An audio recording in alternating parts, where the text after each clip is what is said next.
Good afternoon, thanks for joining us. Today we're at a forgotten little piece of land that houses the cemetery that belonged to the former BC Penitentiary. Let's go and explore. The British Columbia Penitentiary, often referred to as the BC Pen, operated for 102 years from 1878 until 1980. It was the first federal maximum security prison which operated west of Manitoba. The remains of most of the inmates who died at the BC Penitentiary were claimed by their family. Those that were left unclaimed were buried at Boot Hill. This little patch of grass right here behind the fence is what was once the BC Penitentiary Cemetery, more commonly known as Boot Hill.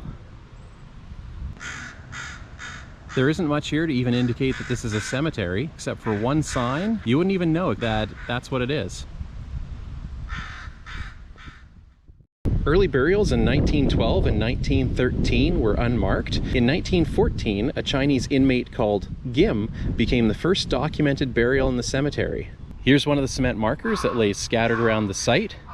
As you can see, the only reference on top is the inmate's number. There's no name or other information to help indicate who this once was. All of the work related to the cemetery, including grave digging, site maintenance, and construction of grave markers and coffins, was performed by BC Penitentiary inmates. The inmates interred at this site were arrested for crimes ranging from the theft of $15 worth of socks all the way to charges of murder. Two of the unmarked graves here are believed to belong to inmates who died during an escape attempt. One man died from a gunshot wound suffered during the incident, and the other was executed as a punishment since a guard was also killed during that attempt. Two of the most common causes of death for inmates buried here include tuberculosis and suicide. You can see this grave is so worn away that you can barely even see the inscription of the inmate's number on it.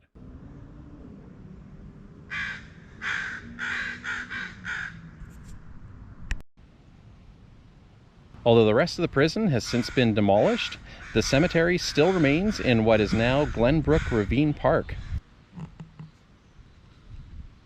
The remains of about 50 inmates are still buried here today.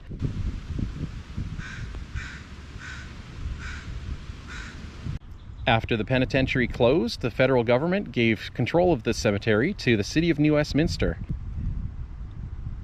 In 2016, the site was restored and some additional signage put in place, although the site remains largely unknown to the local residents.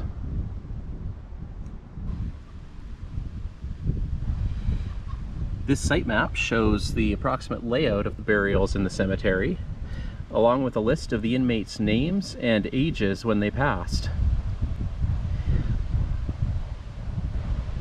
Some of the other burials on site are unmarked, and even some of the ones that are marked, it's unknown who actually lays there.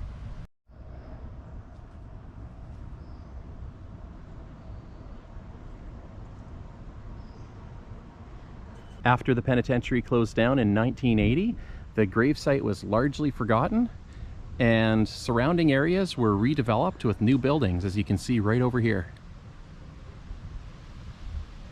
Thanks for watching. Hope you enjoyed learning a little bit more about the history of this forgotten site. Remember to hit subscribe so you can stay up to date on all our latest adventures. And until next time, it's time to exit through the gift shop. I've got some angry crows up here who don't appear to be happy to have visitors.